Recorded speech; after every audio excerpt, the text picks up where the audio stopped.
Hi, everybody. And I'm really excited today to be here with a couple of founders from the UK. Female founders have been through or in partnership with the Innovate UK team.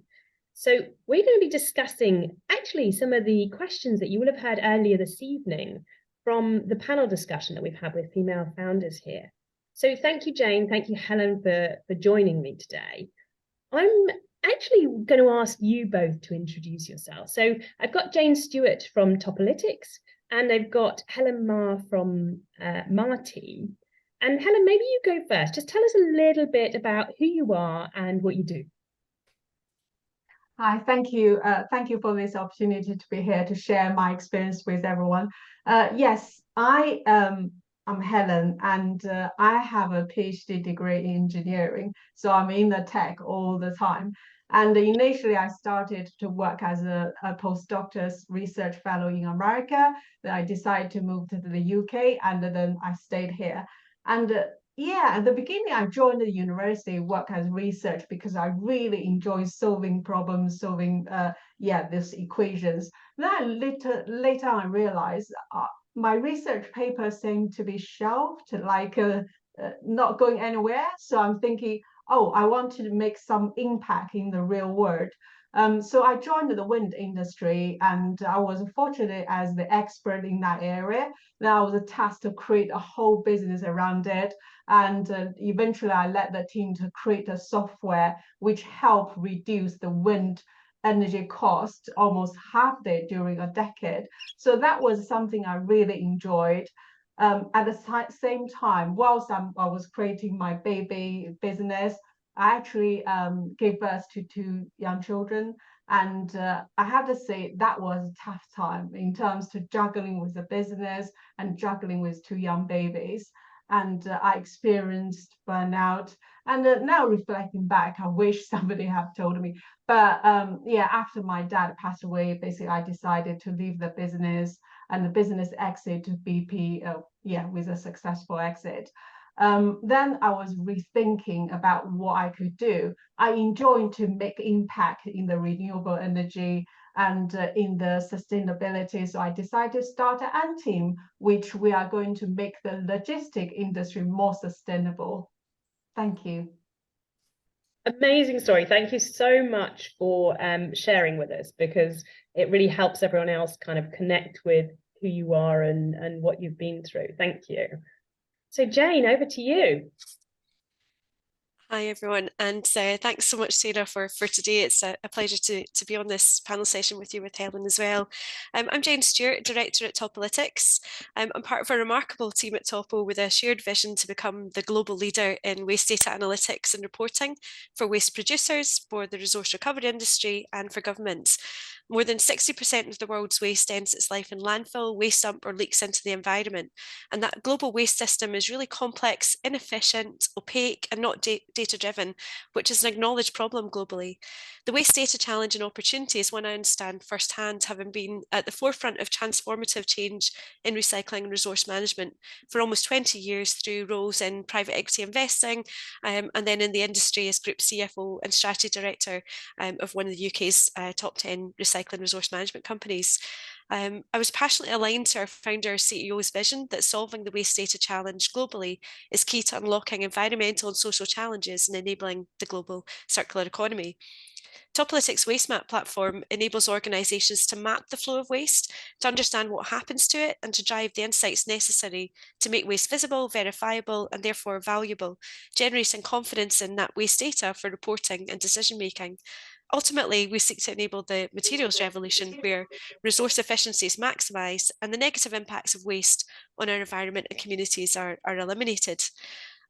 I work part-time with Topo and I wear a few other hats, focusing on achieving positive impact on our planet and communities whilst promoting skills, diversity and innovation to drive change. So I'm a non-exec director at the Offshore Renewable Energy Catapult at McPhee's, and also Resource Management Association Scotland. I try where I can to be the change I want to see, to drive equality and diversity through roles as an ambassador for Women's Enterprise Scotland, and also as one of 3 founders of a No Diversity, No Deals actionist movement in Scotland. Wow, I love this. Listening to you both is so inspiring, and hearing more about what you're doing is really important. So thank you both for being here today and for sharing with us. I just want to ask a couple of questions, and I could probably ask a lot of questions about what you've both been doing and what's important. But I think maybe I start with Jane, because I think probably I've got an idea where this is going. But what is that one change you wish you could create in the world in an instant? I think I'd like to see a far less divisive world. It's more interdependent and community driven, where we work together across boundaries and divisions, applying creativity and innovation to collectively target the climate and biodiversity emergency and creating opportunity that's of equality for all. Amazing. I like that. So what about that is like really important for you? So I think primarily changing attitudes and behaviours to treat our resources as precious and finite would be a key part of that. But also looking at how across boundaries, across divisions, we can actually come together to solve those big challenges. And I think that needs diversity of thought as well as background in order to unlock those challenges. I think the key to unlocking that innovation is applying different thoughts to solve the problem. And I'd love to see more of that happening in a more consistent way as we seek to unlock those challenges going forward. Thank you. Love it. Okay, Helen, what's it for you? What's the one change you wish you could create in the world in an instant? My gosh. So I think fundamentally is people's behavior change, in terms of we start to be more caring about our planet. And that requires from top, bottom, different various people. And essentially, I think the whole world is driven by our demand. And if we can be more conscious about what we need from the earth, and also spend more time to care about our environment and to change our behavior, I think we will be able to make it happen. That's the thing. But people's behavior change is the most challenging part at this moment. And I wish I can make that one button to change it. So actually, what I'm hearing from you is it all comes back to people. Yes, yes. I think, yes, we can say that, yeah, at this moment, obviously, industries are generating loads of stuff, polluting our earth. But if you think about it, it's our unlimited demand. In a sense, we consume, we need so much. But at the same time, shall we ask ourselves the question, do we really need that much? And I think what Jane is doing is absolutely amazing. Let's be mindful about the waste as well, so that with all the demand being scaled down, and yeah, I think our planet can be looked after. Yeah, totally. I often hear the saying that we've got enough for everyone to be comfortable, but we don't have enough for everyone to live in excess, which is a lot of obviously what we're seeing in this world today, is we're taking things to excess. Okay, so I'd love to hear, Helen, from you first. What's the biggest change you think's affecting women in green tech and climate innovation this year in 2023? I think Jane touched upon that one thing, is we still lack of the diversity in the climate and the innovation. I mean, I grew up, in quite academic environment, in a very male dominant, in a sense, engineering and tech. And it has been always male dominant. And it's quite rare to see a few female. And to be honest, Sarah, even when I show up in a meeting, like with my male colleagues, usually they will look at my male colleagues and thinking that's the person who's in charge. And then only later on, when I start speaking, then they realize, oh, okay, it's actually her leading the whole team. So this kind of, I just feel like a stereotype and a lack of diversity is still making it more challenging for women to take on more kind of responsibility, or to have more opportunity to contribute in this in this green tech space. And I'm sure we can do more in this space. The one thing about climate change is naturally require this caring nature of people to care about planet. And if you think about it, actually women, we have this strong caring tendency. We care our children, we care our family, we try to balance everything. Like we talk about life family balance, actually the most struggling type is us. But because this caring nature, we actually can contribute more to the climate change.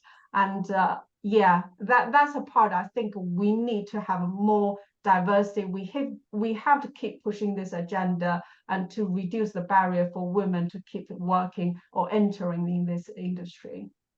It's really interesting because I often talk about leadership in the world and how we're seeing, or how a lot of us feel uncomfortable with the leadership we're seeing.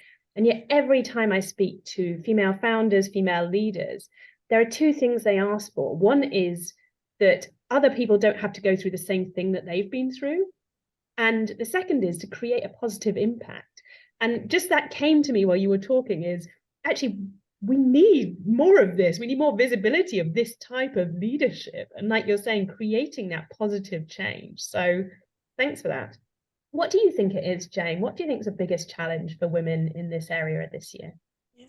I think I very much resonate with Helen on that in terms of the diversity piece and unconscious bias, and that challenge becomes opportunity as a result. But I think access to finance is another key challenge that I see in this sector. So I believe that's a significant challenge for women entrepreneurs generally, and also for early stage SMEs across the market in this space. Through that journey from startup through early scale up as a whole, which can inhibit the pace and scale of innovation and creativity that we need in order to accelerate our climate change efforts. The latest Rose report in the UK highlighted the continued funding gap for female-led businesses in particular. And I think ensuring that fair and equal access to funding for female, Black, minority ethnic business leaders is really essential to drive a greater pace of innovation and change. And grant funding and support for organisations is out there. At Topolytics, we've had support from Innovate UK, Scottish Enterprise, together with early commercial revenues, which have been vital to the early stages of development for our organisation in those pre-launch phases. But the challenge of funding through that early commercial deployment and scaling isn't easy, and I think it's getting tougher for many, despite the plethora of new funds that are emerging, particularly addressing green tech and climate innovation. Amazing. Yeah, definitely it's an area where we all know that change needs to be made. So let's go there, Jane. You talk about creating this into an opportunity. What do you see as the biggest opportunity then for this year? So I think that unlocking that diversity of thought and coming together, crossing boundaries to solve those massive challenges, as I mentioned earlier, is our only option to move faster, to put that talk into action. We need to reduce our consumption, we need to reduce our carbon footprint, and to work collectively and individually to tackle climate change. I love it. Co-creating, collaborating, and elevating the voices to actually create this change. That to me is so important. So Helen, what do you see as the opportunity? Absolutely agree with Jane. So we have this donut economics, which means that we have this environmental ceiling, and we know the fact we can't keep pushing that environmental ceiling. So as Jane said, we have to kind of keep our demand in a certain controlled way so that we don't generate more damage to the planet. At the same time, we have this societal, let's say, foundation, which is our living standard. In a sense, I don't think anybody was thinking we should drop our living standard at the same time, because we just need to make it equal across everywhere. So we are living in this donut shape kind of boundaries. And the challenge here, or opportunities here, is innovation. It's absolutely this optimization. Say, how can we create new solutions to make sure we are living under this ceiling as well as we can maintain our, let's say, living standard. And I think we can do it. We are clever. We have so many innovations. It's just a matter of get them implemented, give them the funding, as Jane said, that to get them commercialized, get them to make impact to the society. That's the challenge, and that's the opportunity for us. Yeah, I love this bold talk. I completely get what you're saying. I often say that all of the problems around us will be solved by innovation in the next kind of 10 to 15 years, including everything to do with equality. So the businesses that are going to take this forward are going to be able to put inclusive leadership at the heart of innovative technology to really leverage this.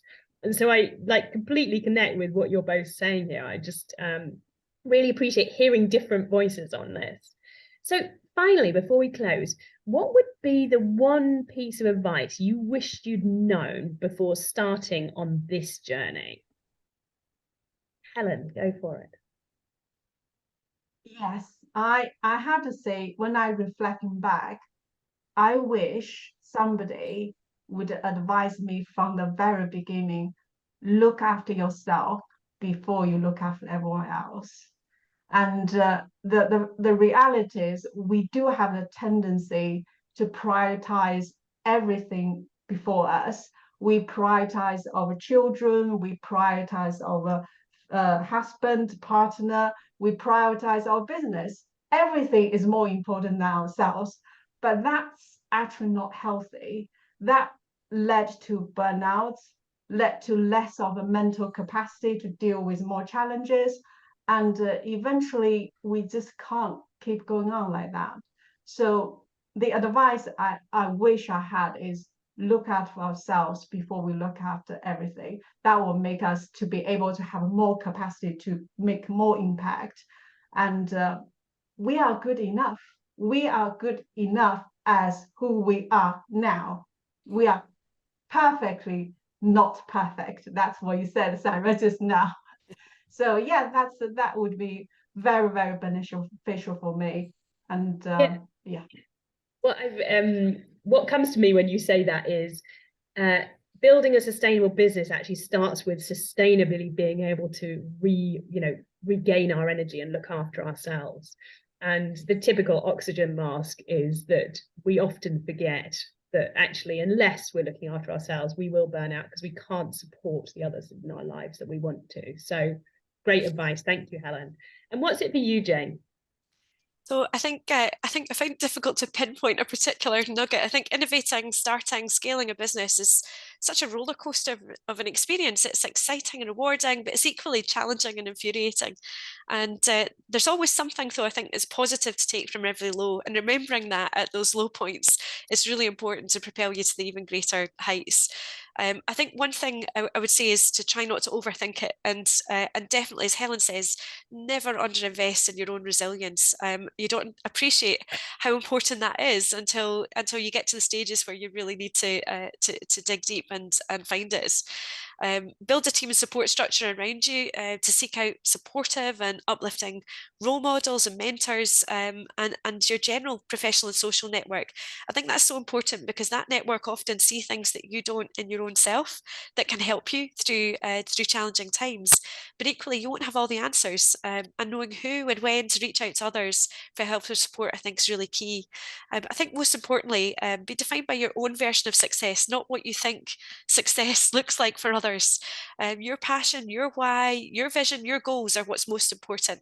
And I've had the most fun and success in my career where passion and purpose have aligned. So I would say stay true to your values and your purpose, and it will guide you to the right decisions in those most challenging of times. Amazing. And I feel like I could have written that for you. So thank you, Jane. I always love it when I hear people saying things that I'm trying to help other people with, but in different words. It makes it come alive. So I really appreciate you both taking the time for us today so that we can have this conversation. Thank you, Jane. Thank you, Helen. And really, I want to wish you luck with your future endeavours. So take care. And yeah, let's stay in touch. Thank you. It's been a pleasure, Sarah. Thank you.